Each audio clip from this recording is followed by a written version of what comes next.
Greetings, everyone. If you want to find some seats here, and we'll get started. I'm excited. We have a great, really diverse group of readers who are going to be reading some really, really great books. But before we start into that, I'm going to invite Andrea Ingmeyer, the director of Peter White, to come up and say a few words.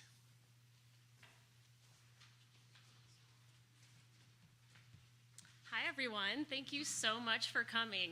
Banned Book Week is really one of my favorite times of the year. It's a time that we can celebrate the fact that books are still on our shelves. Yay! Protecting intellectual freedom works. So in that line, there is an initiative, a statewide initiative that has started, sponsored by the Michigan Library Association. It's called My Right to Read, MI, capital MI for Michigan. And it is a concerted effort to engage the general population in issues of censorship and challenges to intellectual freedom. It's not meant for librarians. We do our own work. This is meant for everyone else. And what's great about this is if you decide to join the coalition, you get updates about what's happening across the state and things that you might need to be aware of. An email came out earlier yesterday or today about some of the misinformation about the Michigan e-library that is being circulated. So it's all kinds of things. I encourage you to get involved if you are interested, which I assume you are since you are here, in protecting intellectual freedom. There's information on the dessert table over there, so be sure to grab some of that before you head out today. Thank you for coming, and we'll turn it back over. Thank you, Andrea. Just one group that I have to acknowledge and thank, and that is the Friends of Peter White Public Library. They provide the live streaming equipment that allows us to live stream to YouTube. So we couldn't do so much of what we do here at Peter White without the Friends' support. So I'm so thankful for them every time I do something like this. So thank you, Friends. So my name is Marty Atkins. Most of you probably know me. I'm the adult programming coordinator here at Peter White Public Library.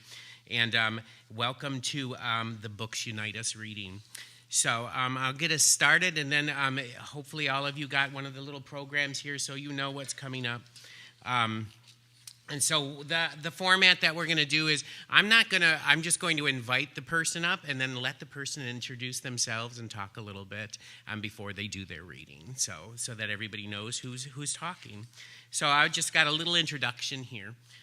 You know, when I was 6 or 7 years old, I received a book for Christmas. It was about the friendship between a pig and a spider, and it was also about what true friendship is. And I spent the entire day reading that book, right up until my mother put the baked ham on the table.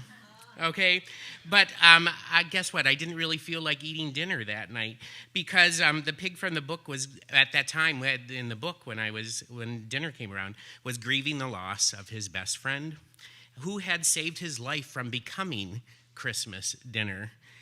So the next day I read that book again, and the day after that I read it again.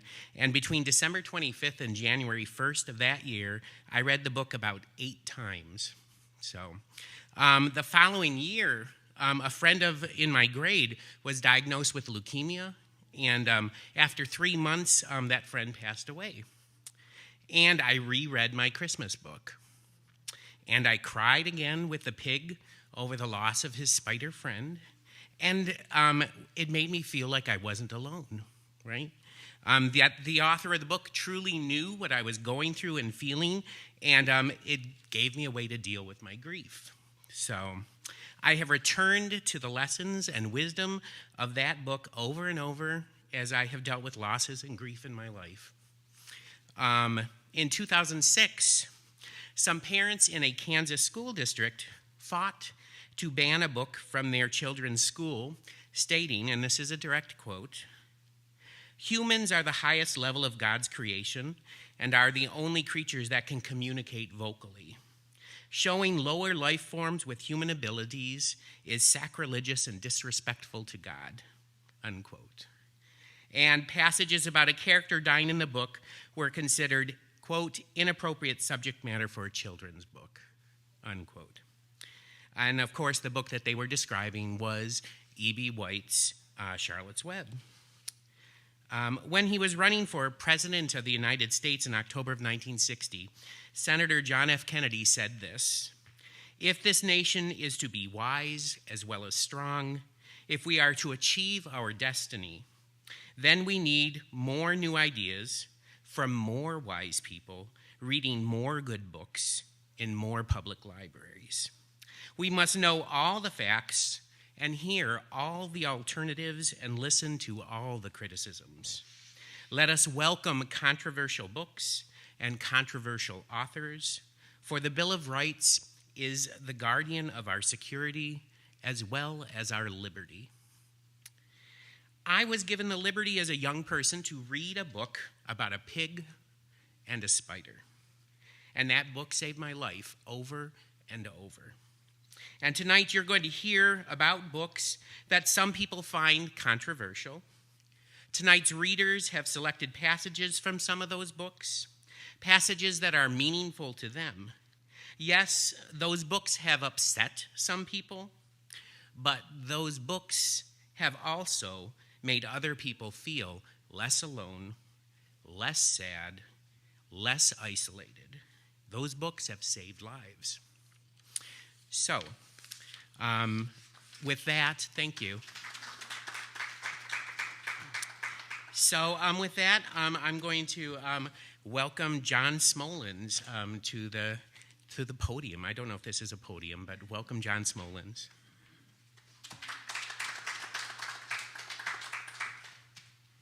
Thanks, Marty. Hi, everybody. It's great to be here. And I was torn. I was looking at various lists of banned books, and when I was a boy, I didn't read Charlotte's Web, I have to say, but Ferdinand the Lonely Bull. It's probably I think it's the first book I remember reading, and I can still see, of course, the illustrations.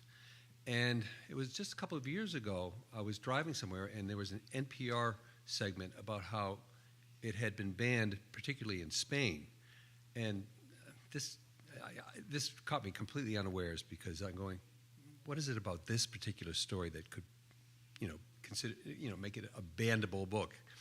Anyway, I'm not going to read from Ferdinand, but I want to pay some lip service to Ferdinand the Bull.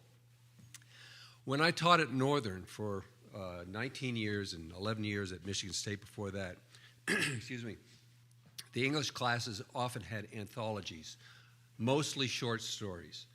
And for most of those years, any anthology I used would have sort of what I called sort of the greatest hits, certain stories, Joyce Carol Oates and so forth. Shirley Jackson's The Lottery was one of these stories. And I loved to teach it because in most cases, my students had never read it. And the shock value that it brought to the classroom was worth the price of admission. The various interpretations, I could never presume to provide the interpretation of what this particular story is about.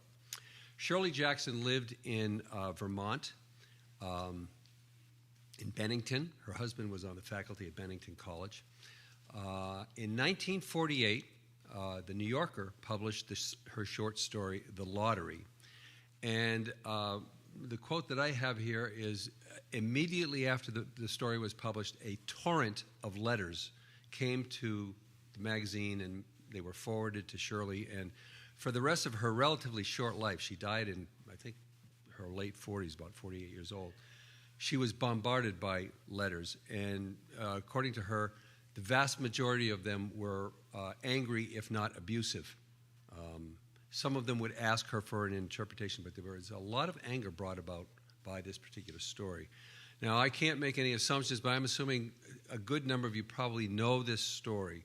So I'll read a short portion. I'm going to read the end, So, spoiler alert, okay? I'm going to read the end of the story.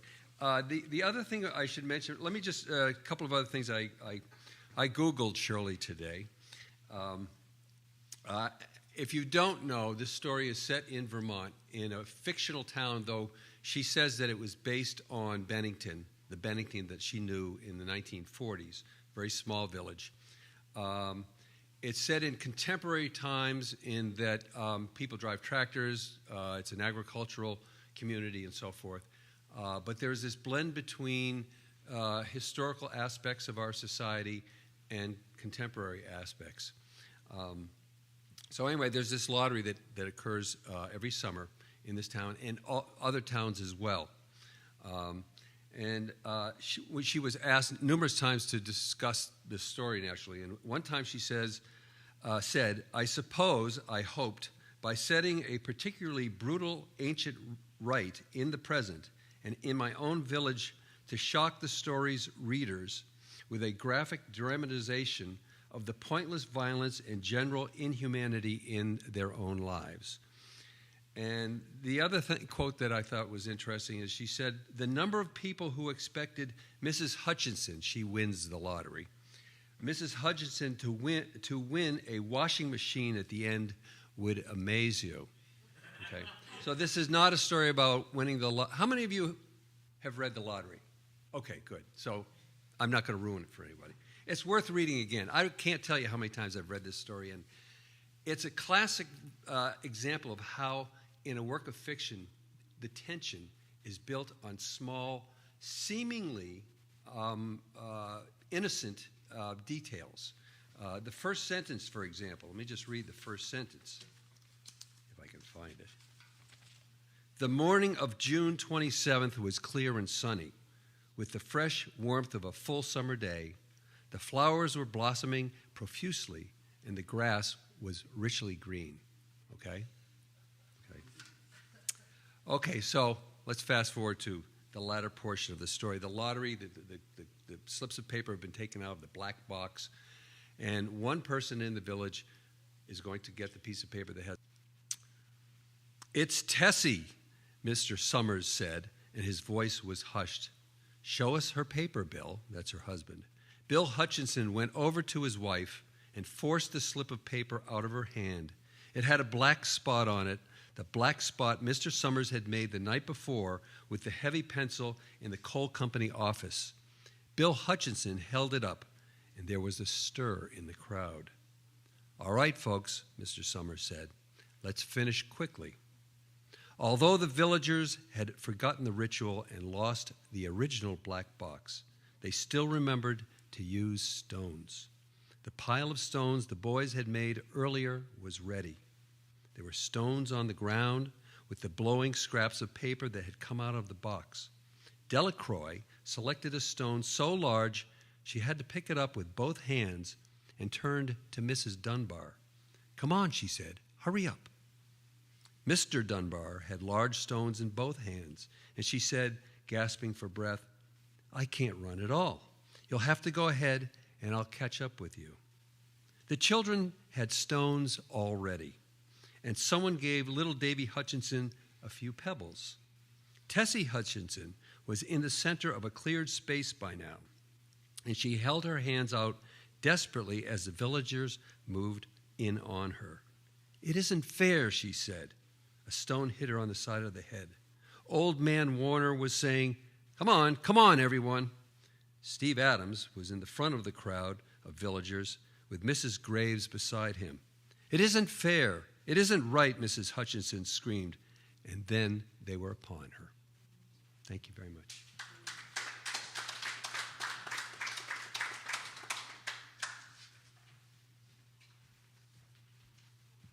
Okay, so we have a stoning, I guess. That's the first thing that we have tonight. Okay.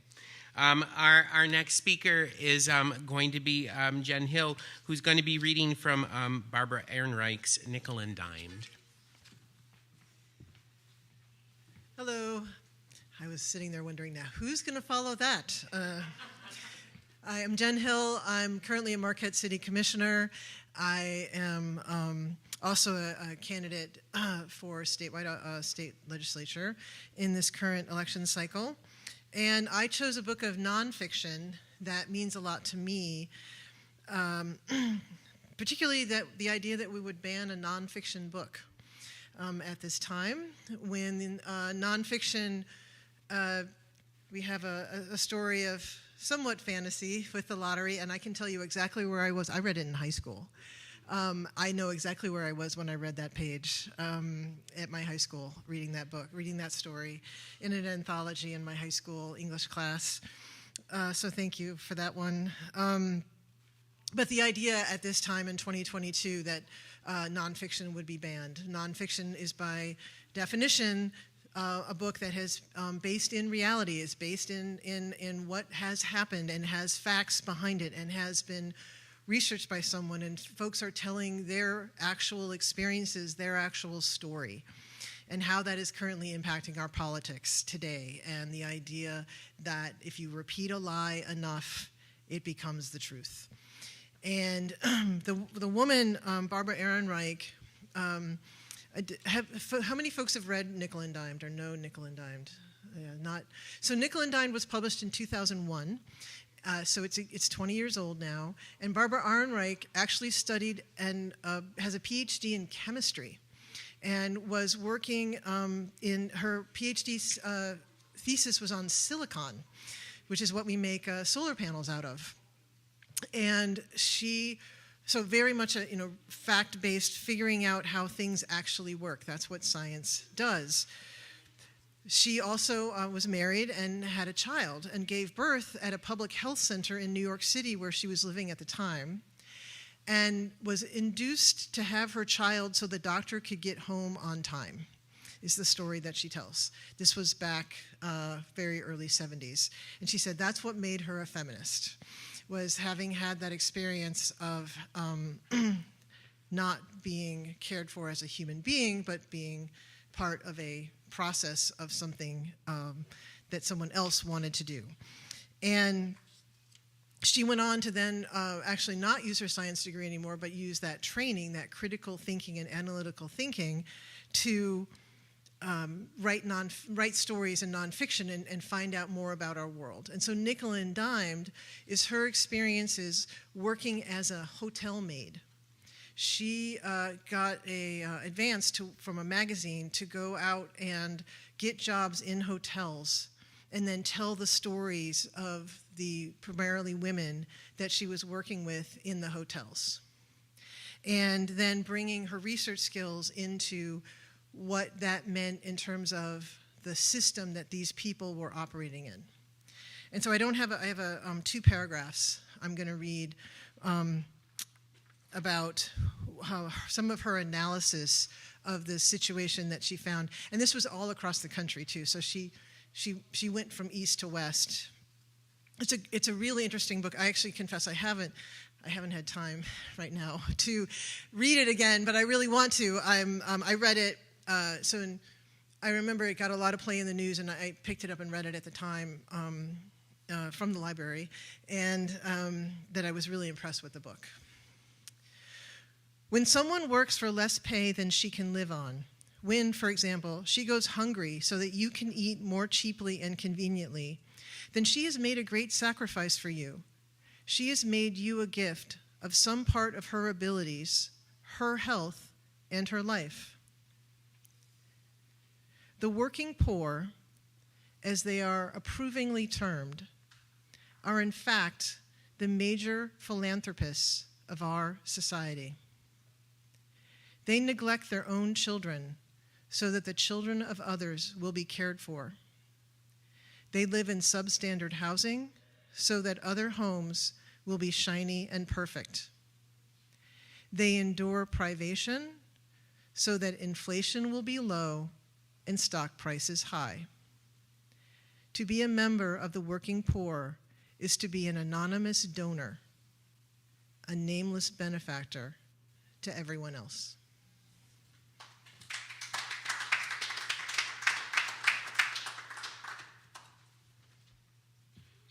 Thank you, Jen. So if you're keeping score, we have a stoning, and now we have the working poor as reasons to ban books. Our next reader is going to be Mr. B.G. Bradley. He's probably going to be too modest to say that, but he has been chosen as for the Marquette Art Awards as Writer of the Year this year. So, B.G. Bradley.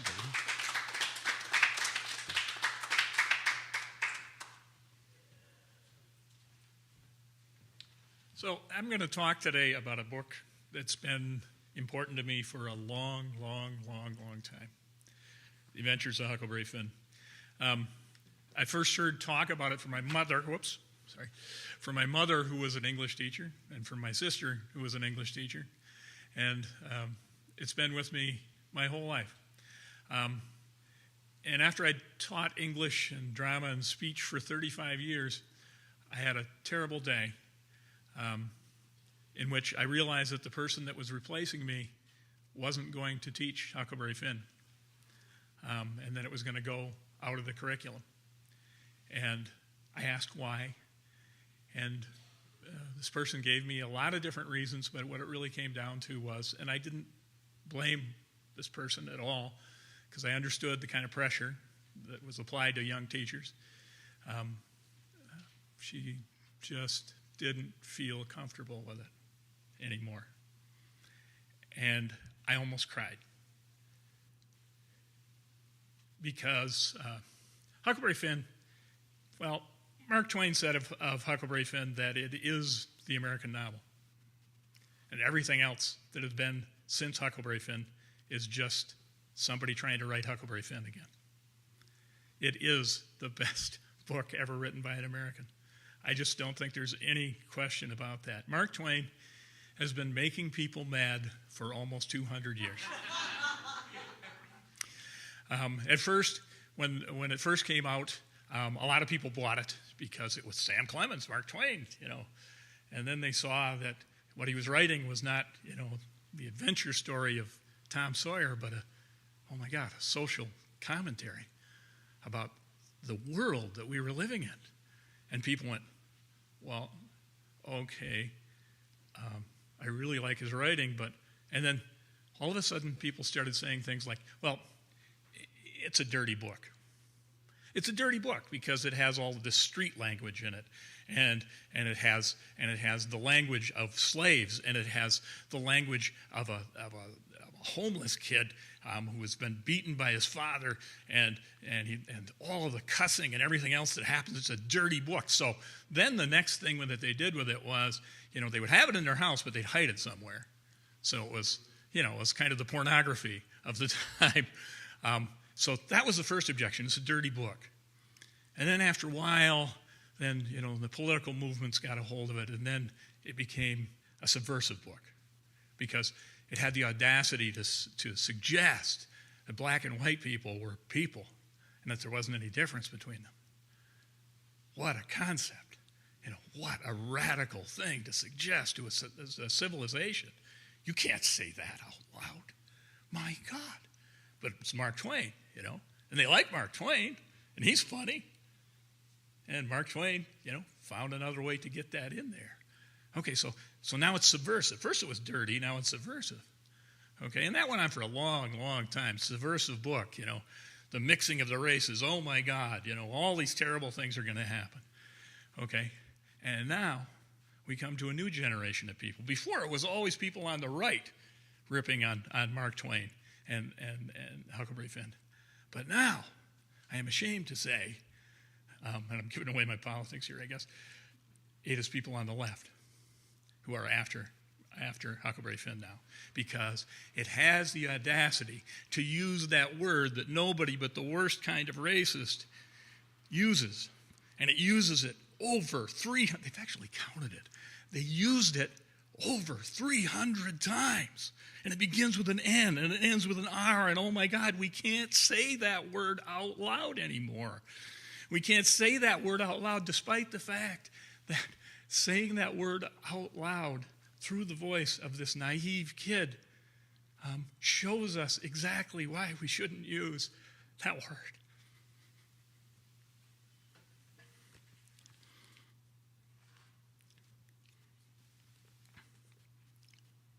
Sorry. So I'm going to read a passage that I'm sure you're all familiar with. that is the turning point in Huckleberry Finn, when Huck makes a very interesting decision. Now, what has happened is, if you know the book, then you know about the Duke and the Dauphin, what they call the Dolphin, the two con men who've kind of grabbed a hold of Jim and Huck and taken them partway down the river, and now they've gotten separated, and Huck comes to realize that to bail themselves out, the Duke and the Dauphin have turned Jim in for the reward. Okay, and now Huck has to make a decision. I went back to the raft and sat down in the wigwam to think, but I couldn't come to nothing. I thought till I wore my head sore, but I couldn't see no way out of the trouble. After all this long journey and after all we'd done for them scoundrels, here it was, all come to nothing.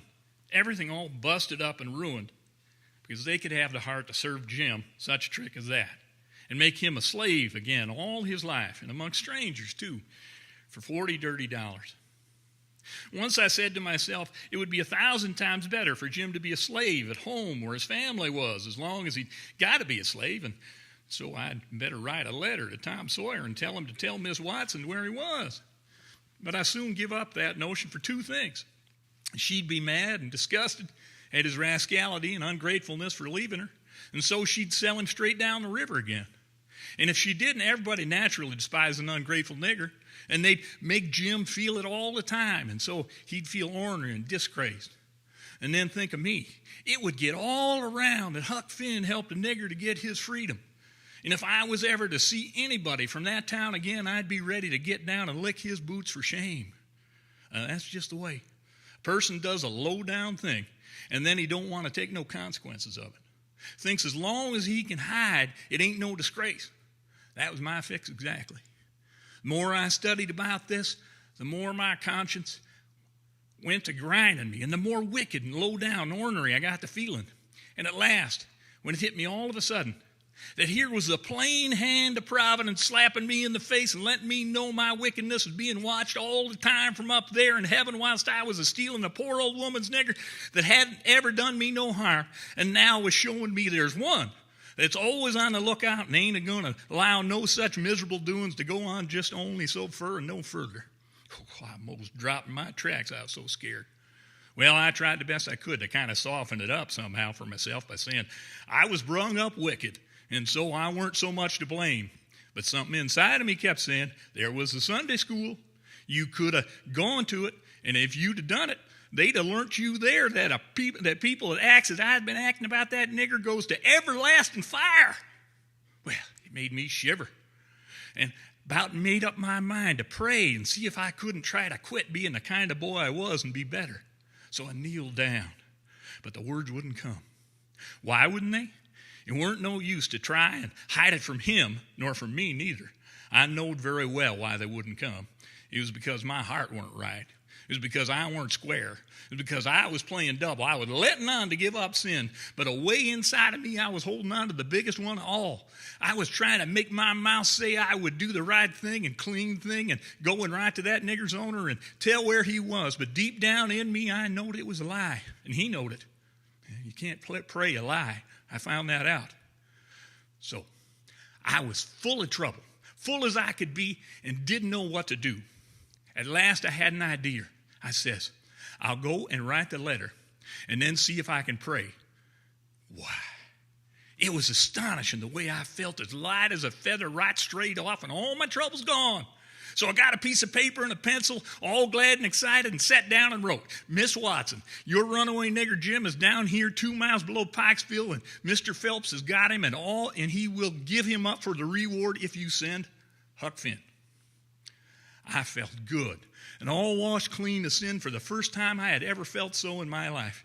And I knowed I could pray now, but I didn't do it straight off, but laid the paper down and sat there thinking how good it was all this happened so, and how near I come to being lost and going to hell. And went on thinking. And got to thinking over all our trip down the river. And I see Jim before me all the time. In the day, in the nighttime, sometimes moonlight, sometimes storms. and we are floating along, talking and singing and laughing. Somehow I couldn't seem to strike no places to harden me against him, but only the other kind.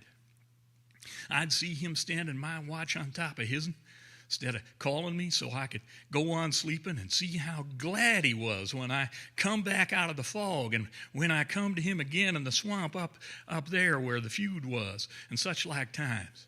And would always call me honey and pet me and do everything he could think of for me, and how good he always was.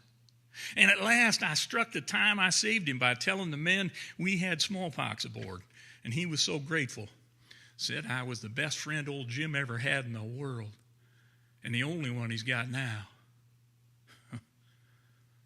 Then I happened to look around and see that paper.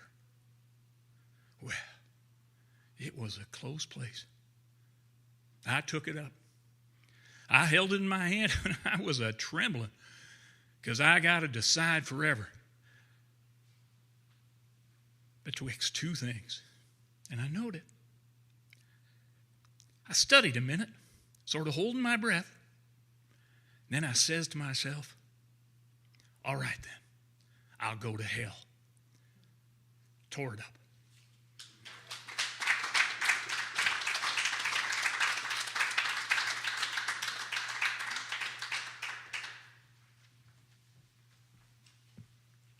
Thank you, BG. I'm glad I don't have to follow you. So if you're still keeping score, now we've got a stoning, we've got the working poor, and we've got racism as reasons to ban books, and actually scenes against racism to ban books. All right. So the next person, I will say that I did not force him to read tonight, even though he has the same last name as me and lives in my house. But one of the things that I think is really important to know about banned books is, we as adults understand, hopefully, the dangers of saying that you can't read a book, right? And the reason that it's dangerous is because it takes books out of young people's hands, right? And that's what's really important, because the young people are the ones that are going to step up and change things that we haven't been able to do, right? So that's why I'm so happy that my son agreed to read tonight. He is going to be reading from David Levithan's book, Two Boys Kissing. Oh, his name is Gideon Atkins.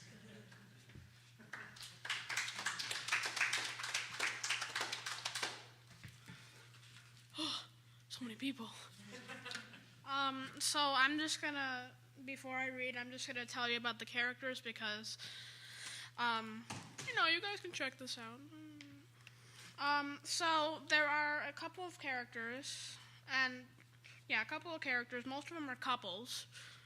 The first characters that I'm gonna explain are Craig and Harry.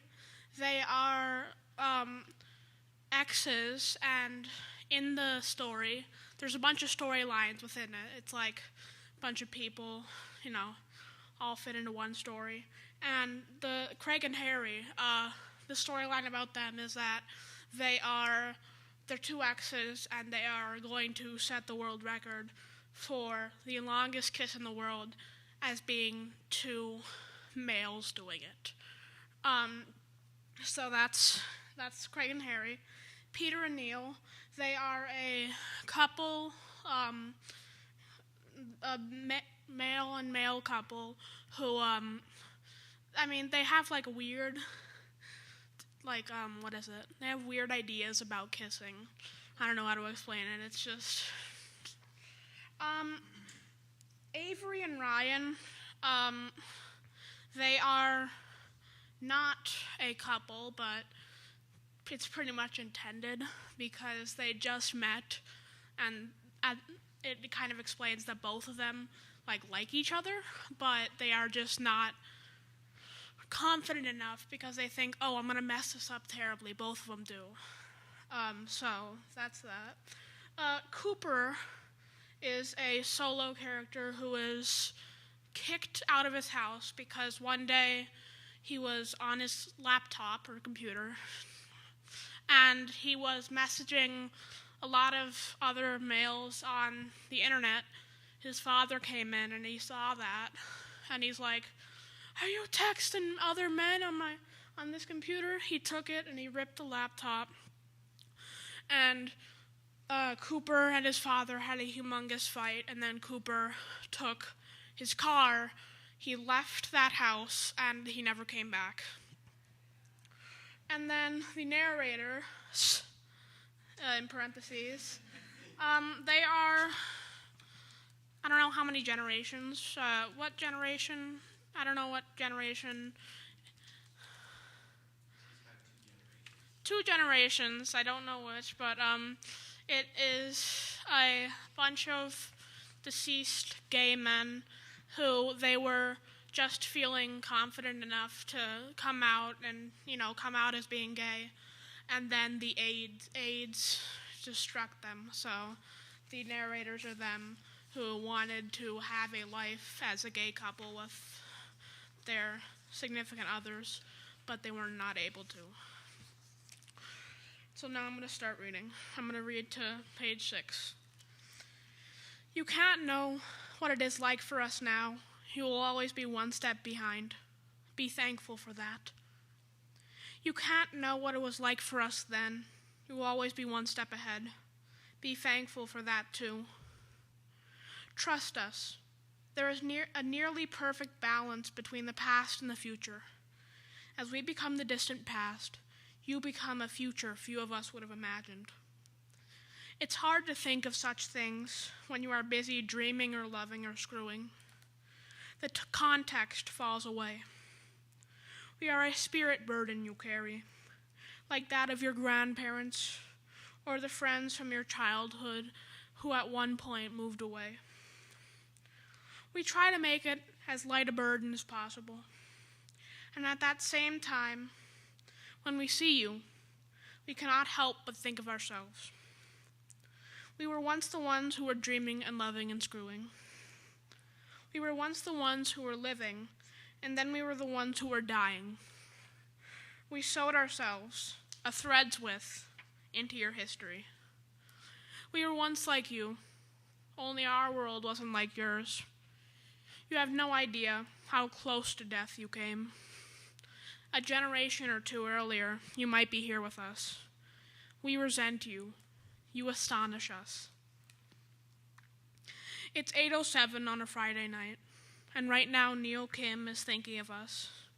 He is 15, and he is walking over to his boyfriend Peter's house.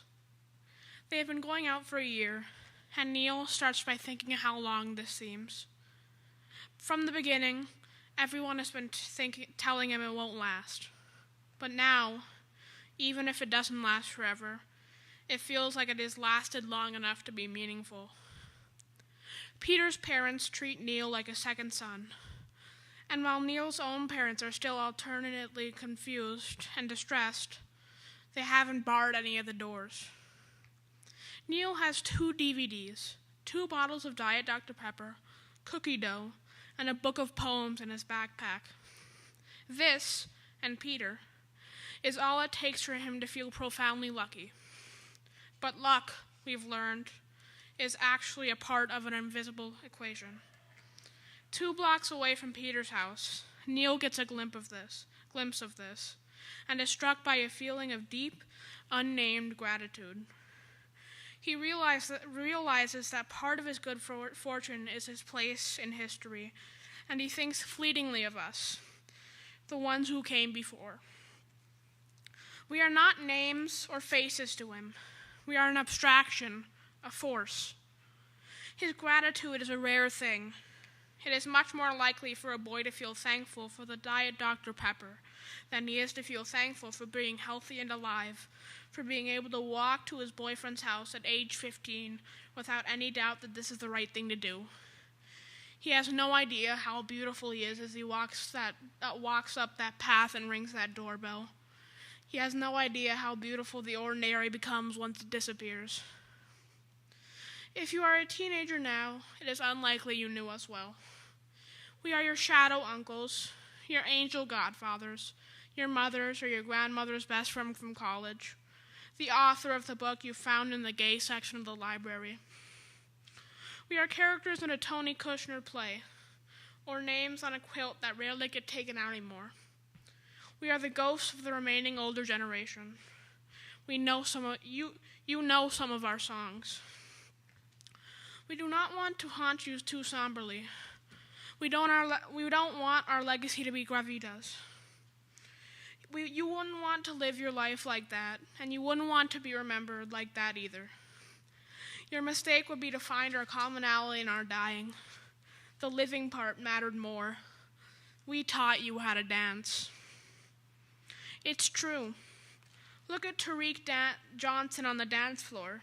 Seriously, look at him. 6 feet 3 inches tall, 180 pounds, all of which can be converted by the right clothes and the right song into a mass of heedless joy. The right hair helps too. He treats his body like it's made of fireworks, each one timed to the beat. Is he dancing alone or dancing with everyone in the room? Here's the secret. It doesn't matter. He traveled for 2 hours to get to the city, and when it's all over, it will take him over 2 hours to get home. But it's worth it.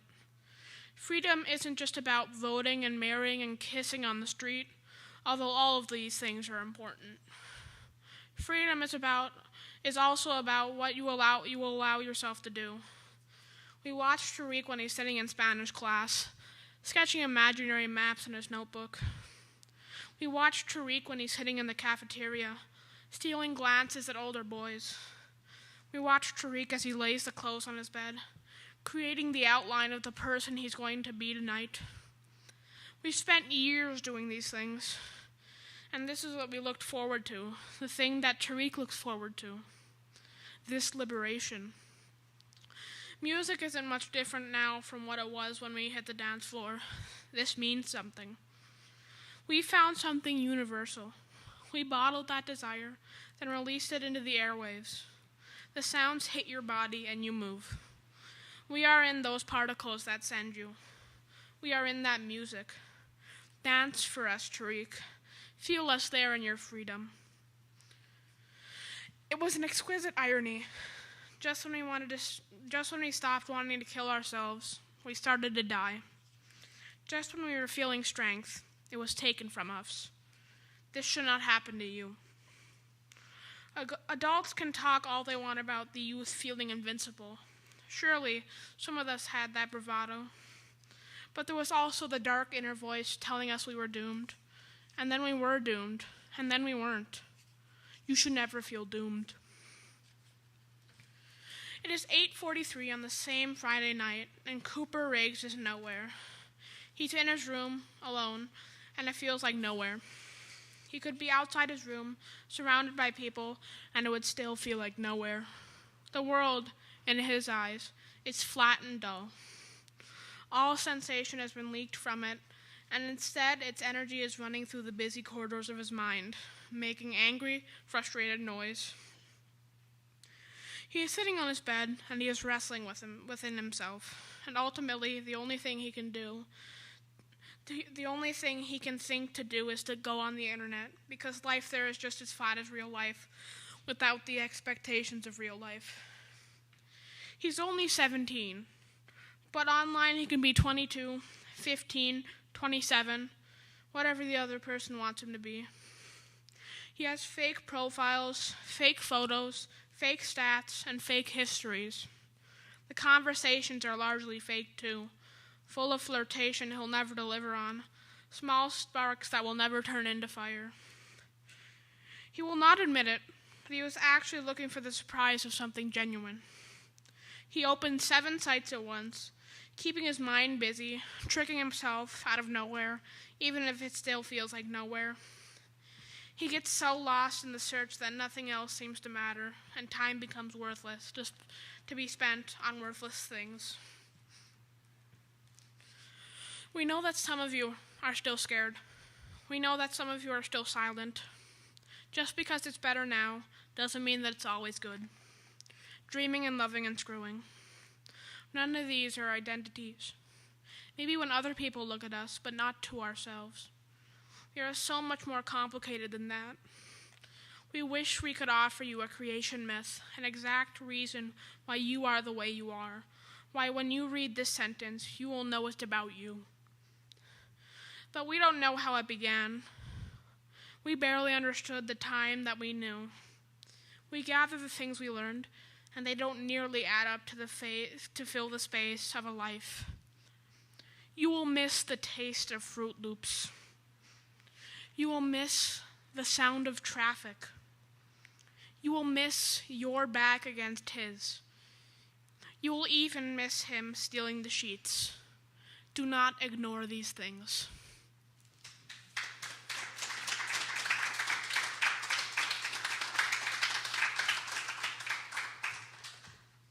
Thank you, Gideon. I'm going to stop with keeping score. I think you can keep score. But that one was people loving who they want to love, no matter what. Okay. Our next presenter, reader, is going to be Mr. Joe Lubig, who's going to be reading from George Orwell's Animal Farm.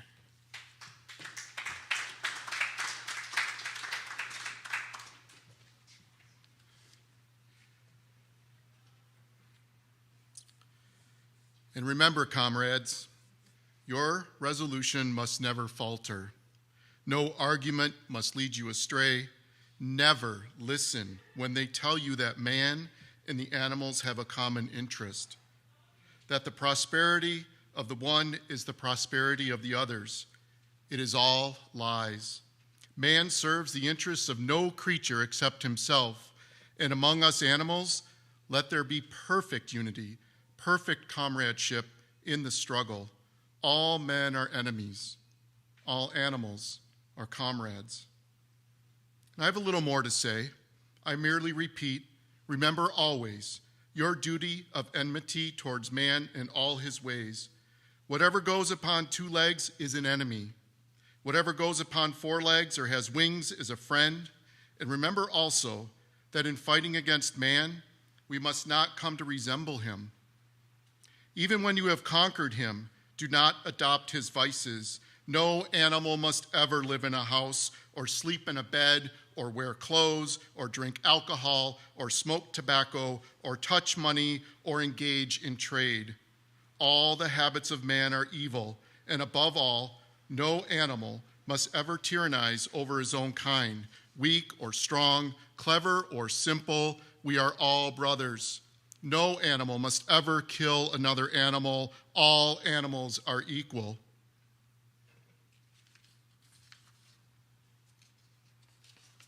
The commandments then were written on the tarred wall in great white letters that could be read 30 yards away.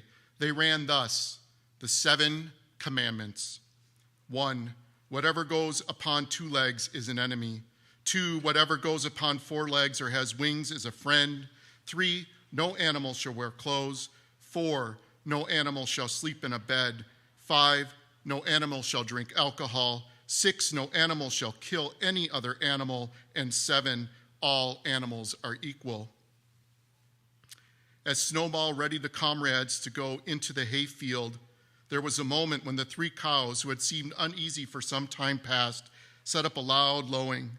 They had not been milked for 24 hours, and their udders were almost bursting.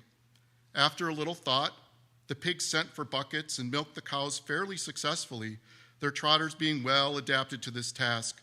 Soon there were 5 buckets of frothing, creamy milk, at which many of the animals looked with considerable interest. "What is going to happen to all that milk?" said someone. "Jones, Farmer Jones, used sometimes to mix some of it in our mash," said one of the hens. "Never mind the milk, comrade," said Napoleon, placing himself in front of the buckets. "That will be attended to. The harvest is more important. Comrade Snowball will lead the way. I shall follow in a few minutes. Forward, comrades! The hay is waiting." So the animals trooped down to the hayfield to begin the harvest, and when they came back in the evening, it was noticed that the milk had disappeared. Then it was seen a pig walking on his hind legs. Yes, it was Squealer. A little awkwardly, as though not quite used to supporting his considerable bulk in that position, but with perfect balance, he was strolling across the yard, and a moment later, out from the door of the farmhouse came a long file of pigs, all walking on their hind legs. Some did it better than others. One or two were even a trifle unsteady and looked as though they would have liked the support of a stick, but every one of them made his right way round the yard successfully. And then there was a deadly silence. Amazed, terrified, huddling together, the animals watched the long line of pigs march slowly round the yard. It was as though the world had turned upside down. Then there came a moment when the first shock had worn off, and when, in spite of everything, in spite of their terror of the dogs and of the habit developed through long years of never complaining, never criticizing, no matter what happened, they might have uttered some word of protest. But just at that moment, as though at a signal, all the sheep burst into a tremendous bleating of, "4 legs good, 2 legs better. 4 legs good, 2 legs better, 4 legs good, 2 legs better." It went on for 5 minutes without stopping, and by the time the sheep had quieted down, the chance to utter any protest had passed, for the pigs had marched back into the farmhouse. Benjamin felt a nose nuzzling his shoulder. He looked round, and it was Clover. Her old eyes looked dimmer than ever, and without saying anything, she tugged gently at his mane and led him round to the end of the big barn where the 7 commandments were written. For a minute or two, they stood gazing at the tarred wall with its white lettering. "My sight is failing," she said finally. "Even when I was young, I could not have read what was written there, but it appears to me that the wall looks different. Are the 7 commandments the same as they used to be, Benjamin?" And for once, Benjamin consented to break his rule, and he read out to her what was written on the wall. And there was nothing there now except a single commandment, and it read, "All animals are equal, but some animals are more equal than others." My name is Joe Lubig. I'm a teacher of 15 years in Marquette Area Public Schools, at-risk high school, and 7th grade over at Bothwell Middle School. And I have the privilege right now of co-leading, working with the folks that help prepare future teachers in the School of Education. And I read this book every year for 10 years with my 7th graders. I started to read it with them, and then they read it, and then they interpreted it for 10 years. It's 2,000 7th graders I got to read this book with, and it was never the same from first hour to third hour to 7th hour every year, never, ever. Kids are brilliant. Our young adults are absolutely amazing. Us adults have no idea the power of their ideas, the influence that they can have. They need space. They need opportunity to explore things that are hard and difficult. 7th graders can do that. Preschoolers can do that. High school kids can do that. College students can do that. Graduate students can do it.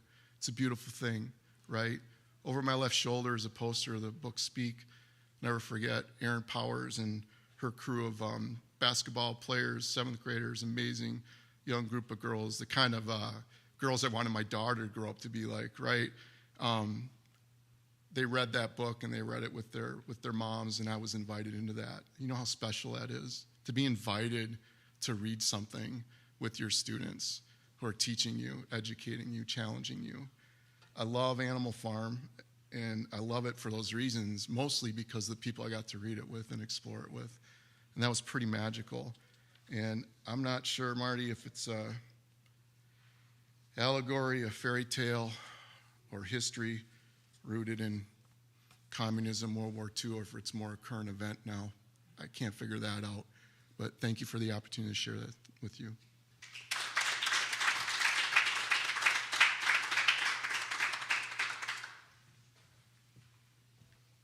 Thank you, Joe. So our next reader is going to be my good friend Janine Pergrin-Rasto, who's going to be reading from the book by Alex Gino, Melissa.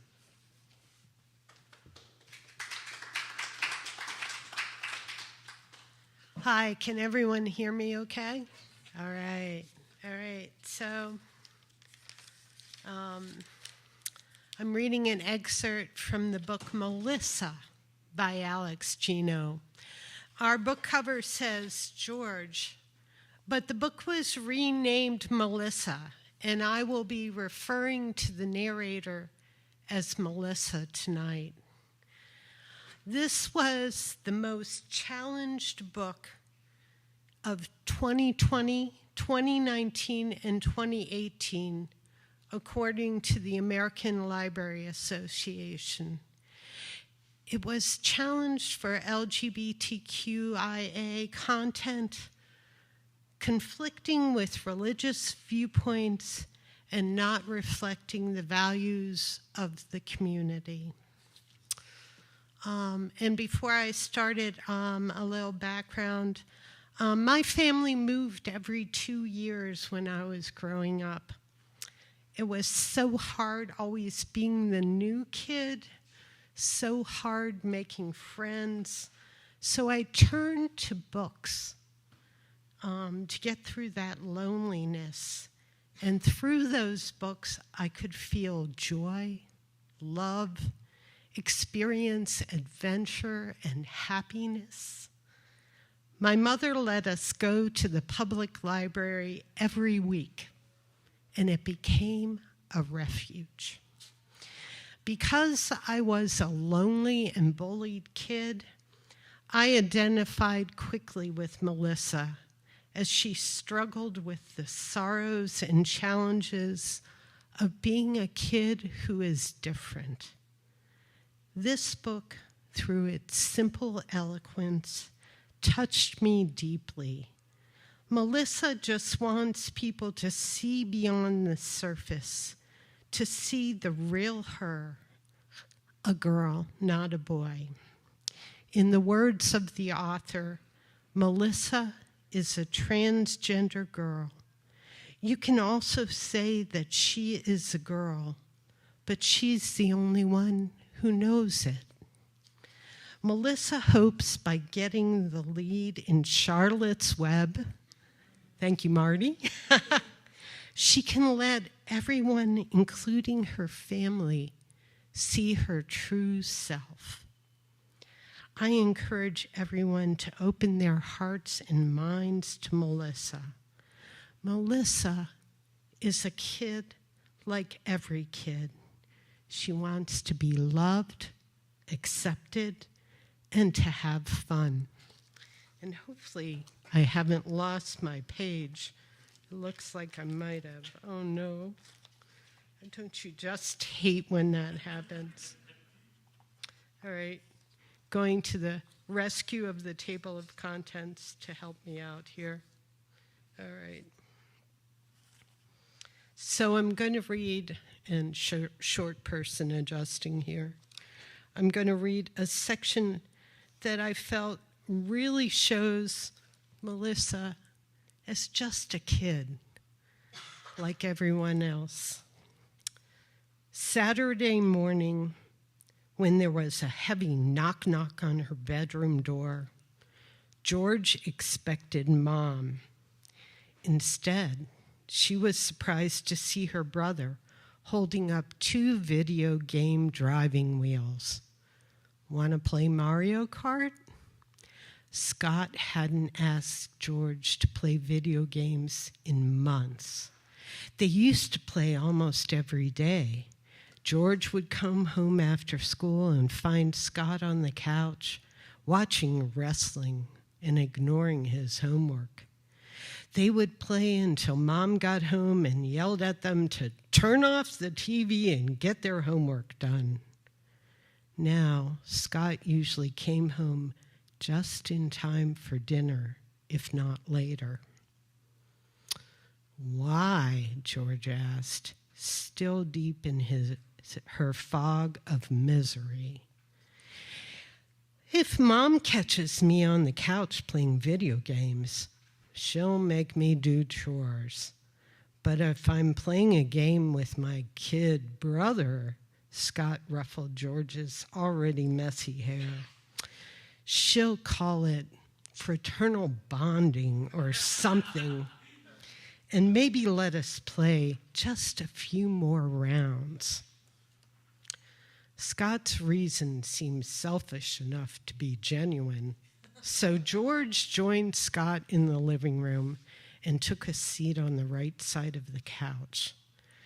They selected cars and drivers. Scott drove as Bowser, the reptilian arch-villain of the Nintendo game series. He loved being able to knock into smaller characters and send them flying. George selected Toad. She liked the happy sounds the little mushroom made. But when she was alone, she sometimes drove as the princess. She didn't dare choose her in front of Scott. A creature in the sky floated down with a checkered flag in its hand. After a brief countdown, the race was on. The pack of characters vied for the lead, throwing obstacles and running through one another while invincible. Scott and George made their way through the maze. At the announcement of the final lap, they were in first and second place. The computer players were nearly half a lap behind.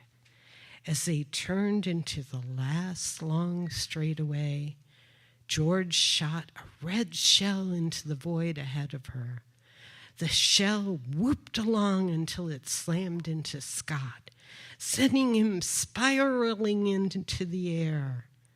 On screen, Bowser pumped his fist in anger and slowly puttered back onto the road. He was a heavy beast and took a long time to gain speed. Toad zipped past and into the lead. The finish line was just ahead, and George crossed it in moments before Scott caught up. Scott roared like a dinosaur and shook his wheel in the air. George giggled. "You know," Scott said, "that's the first time I've heard you laugh in about a week." "Yeah," George said. "Girl problems?" Scott asked. His eyes focused on the television screen as the cloud creature announced the start of the next race. "No," George said. She knew that wasn't true. Being a secret girl was a giant problem. Thank you.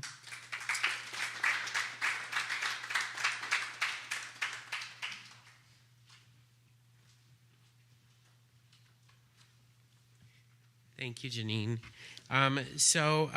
Unfortunately, Gigi Gordon was on the schedule, but she is not feeling well tonight. So I've decided to take her place and talk about something. And I had two choices, two books that have really, banned books that have really affected me. I saw your So It Goes bag there. One of them was Slaughterhouse 5. I love Kurt Vonnegut. But the book that I'm going to talk about a little bit is a book that really did sort of shape me as a person, and that is The Catcher in the Rye by Jerome David Salinger, J.D. Salinger. I first read this book when I was about in 7th grade. And what I remember about it is that I had found someone who saw the world the way I did. Which is pretty amazing. You know, I was an odd little kid, if you can imagine that.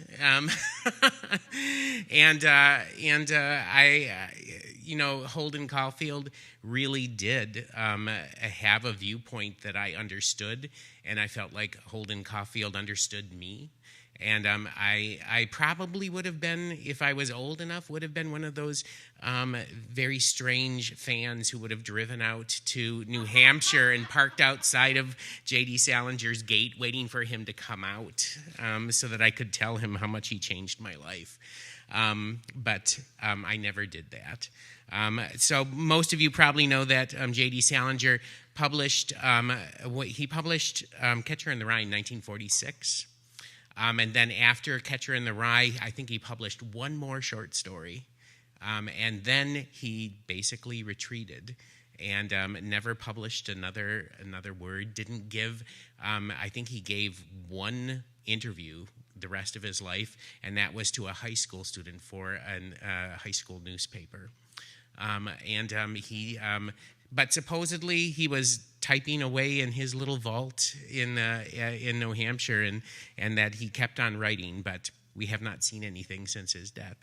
But anyway, I'm going to read you one of my favorite passages of Holden Caulfield, who is in New York City, having been flunked out of Pensy Prep, his school, and been kicked out. His parents don't know. He's left the school. He's on his own in New York City, not wanting to go home before school is supposed to let out, because then his parents are going to know that he's flunked out again. And this is one of many schools that he's flunked out of, the latest.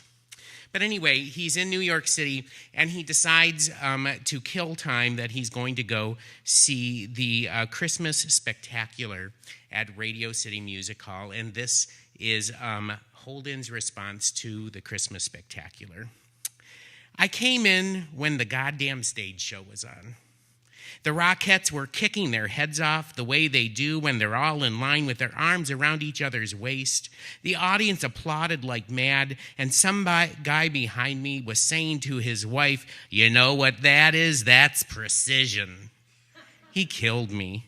Then, after the Rockettes, a guy came out in a tuxedo and roller skates on and started skating under a bunch of little tables and telling jokes while he did it. He was a very good skater and all, but I couldn't enjoy it much because I kept picturing him practicing to be a guy that roller skates on the stage. It seemed so stupid. I guess I just wasn't in the right mood. Then after him, they had this Christmas thing they have at Radio City every year. All these angels start coming out of the boxes and everywhere, guys carrying crucifixes and stuff all over the place, and the whole bunch of them, thousands of them, singing "Come All Ye Faithful" like mad. Big deal. It's supposed to be religious as hell, I know, and very pretty and all, but I can't see anything religious or pretty, for God's sakes, about a bunch of actors carrying crucifixes all over the stage. When they were all finished and started going out the boxes again, you could tell they could hardly wait to get to a cigarette or something. I saw it with old Sally Hayes the year before, and she kept saying how beautiful it was, the costumes and all, and I said, old Jesus probably would have puked if he could see it, all those fancy costumes and all. Sally said I was a sacrilegious atheist. I probably am. The thing Jesus really would have liked would be the guy that plays the little kettle drums in the orchestra. I've watched this guy since I was about 8 years old. My brother Allie and I, if we were with our parents and all, we used to move our seats and go way down so we could watch him. He's the best drummer I ever saw. He only gets a chance to bang them a couple of times during the whole piece, but he never looks bored when he's doing it. Then, when he does bang them, he does it so nice and sweet, with this nervous expression on his face. One time, when we went to Washington with my father, Allie sent him a postcard, but I'll bet he never got it. We weren't too sure how to address it. So, that's one of my favorite passages from Catcher in the Rye, and that's Holden Caulfield. And one thing that I've learned about Holden, I was Holden Caulfield when I was in 7th grade. I was Holden Caulfield when I was in high school. When I was an undergrad, I was Holden Caulfield. When I became a parent and had teenage children, Holden Caulfield irritated the hell out of me, right?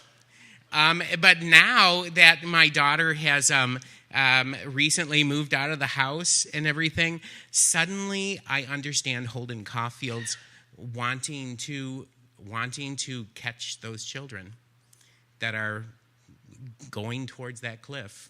And so now I like Holden Caulfield again. So thank you all. All right.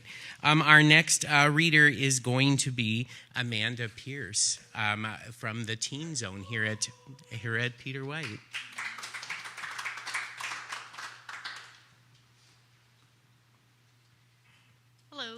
Amanda Pierce. I'm the Teen Services Coordinator here at Peter White Public Library, and my job is to work with teenagers, and they really are amazing human beings, and they can turn out to be the future that we need to see. I really, truly hope that they bring the change we need. As you look around this room, majority of these books are young adult, children's, juvenile fiction books. My daughter was in here. She's like, what, that book's banned, Mom? I love that book. And I'm like, you have this one on your shelf, you have this one on your shelf, this one, this one, this one. I'm just like, okay. I'm going to be reading from It's a Book by Lane Smith. I'm going to read the whole book because it's really short. This came out, 2010-ish? I remember reading it at my first library job in Kentucky. Libraries have always held a special place. I found some stuff when I was cleaning out my mom's house. And when you find those little books you make back in first grade, and it says what you want to be in the back, and mine said, I want to grow up and I want to work in a library. Sure enough, I did. And this book cracks me up because it shows that you just really, truly need a book. That's all you need is a book. So It's a Book by Lane Smith. It's a mouse. It's a jackass. It's a monkey. What do you have there? It's a book. How do you scroll down? I don't. I turn the page. It's a book. Do you blog with it? No, it's a book. Where's your mouse? He's up here. Can you make the characters fight? Nope. Book. Can it text? No. Tweet? No. Wi-Fi? No. Can it do this? Toot? No. It's a book. Look. Arg, nodded Long John Silver. We're in agreement then. He unsheathed his broad cutlass, laughing a maniacal laugh. Ha ha ha. Jim was petrified. The end was upon him. Then, in a distance, a ship. A wide smile played across the lad's face. Too many letters. I'll fix it. R-K, LOL. Huh? So, what else can this book do? Does it need a password? No. Need a screen name? No. It's a book. Reading. Are you going to give my book back? No. Fine. I'm going to the library. Don't worry, I'll charge it up when I'm done. You don't have to. It's a book, jackass. As you can tell, this book was banned and challenged multiple times because of the word jackass. You can look around and you can see Bad Kitty and a couple other ones for language as well. But it just cracks me up because all you really truly do need is a book, and life is great. So thank you.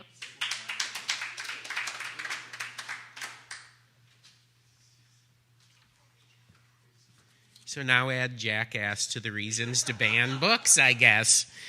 So strange and funny at the same time.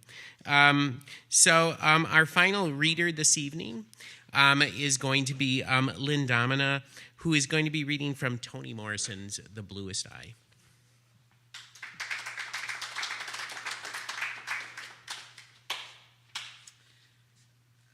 So this is one of my favorite books. I teach it a lot. It is the most depressing book I've ever read, though.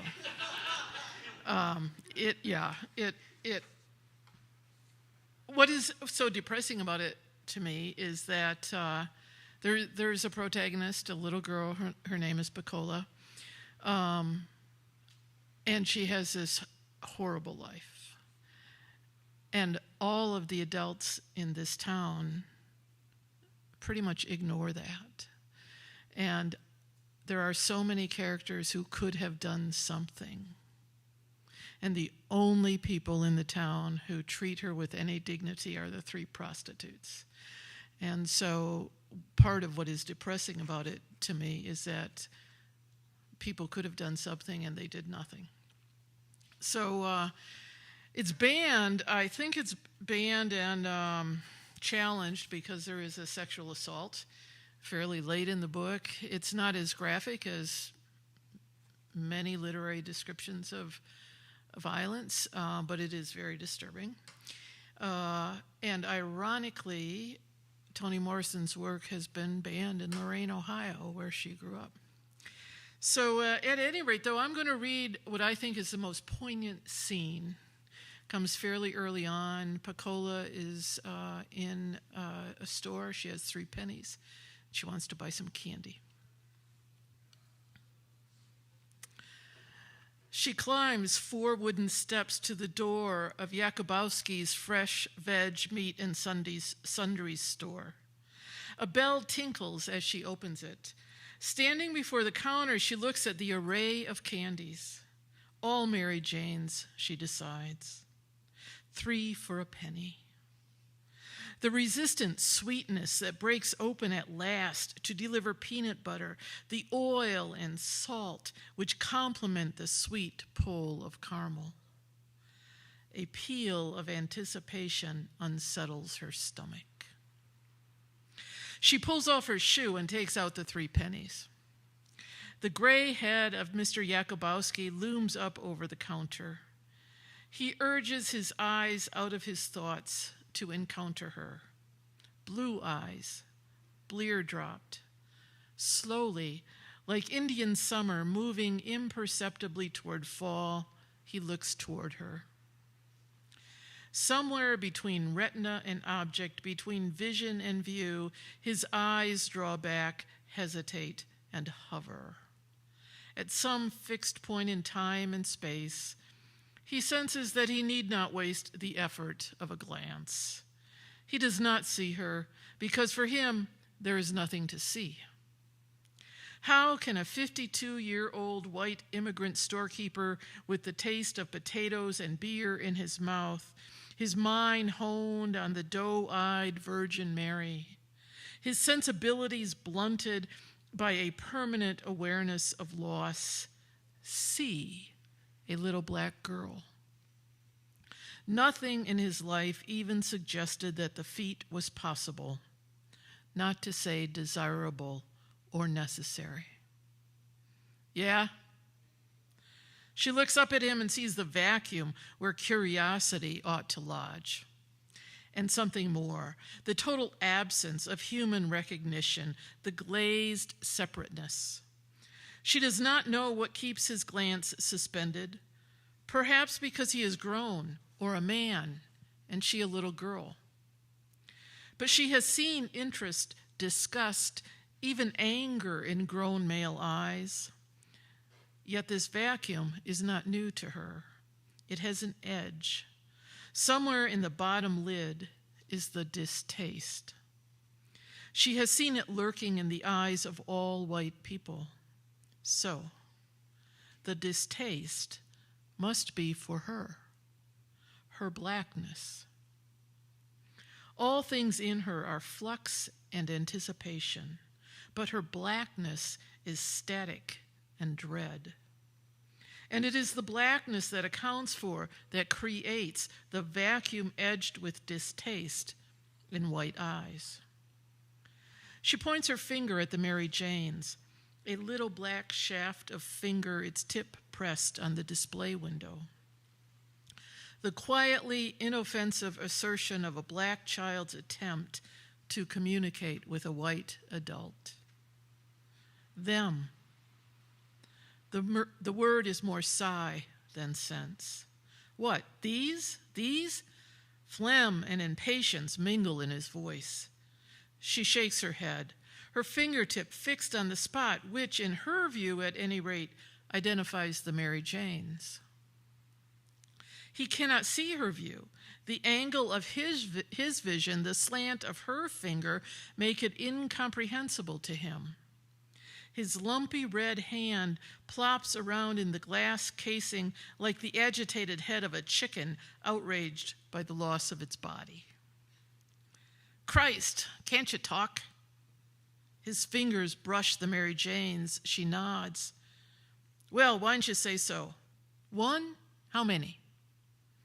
Pecola unfolds her fist, showing the 3 pennies. He scoots 3 Mary Janes toward her, 3 yellow rectangles in each packet. She holds the money toward him. He hesitates, not wanting to touch her hand. She does not know how to move the finger of her right hand from the display counter or how to get the coins out of her left hand. Finally, he reaches over and takes the pennies from her hand. His nails graze her damp palm. Outside, Piccola feels the inexplicable shame ebb. Dandelions. A dart of affection leaps out from her to them, but they do not look at her and do not send love back. She thinks, they are ugly. They are weeds. Preoccupied with that revelation, she trips on the sidewalk crack. Anger stirs and wakes in her. It opens its mouth and, like a hot-mouthed puppy, laps up the dredges of her shame. Anger is better. There is a sense of being in anger, a reality and presence, an awareness of worth. It is a lovely surging. Her thoughts fall back to Mr. Jakubowski's eyes, his phlegmy voice. The anger will not hold. The puppy is too easily surfeited, its thirst too quickly quenched. It sleeps. The shame wells up again, its muddy rivulets seeping into her eyes. What to do before the tears come? She remembers the Mary Janes. Each pale yellow wrapper has a picture on it, a picture of little Mary Jane, for whom the candy is named.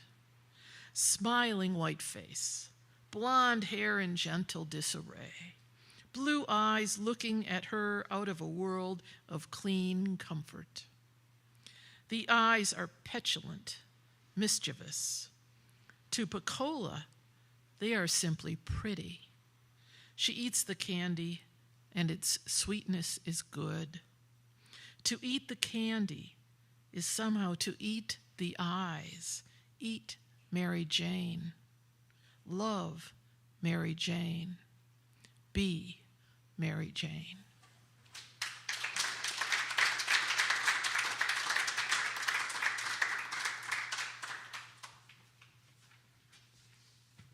Well, I hope you've enjoyed yourself as much as I've really enjoyed hearing all these books and all these wonderful people reading passages from them.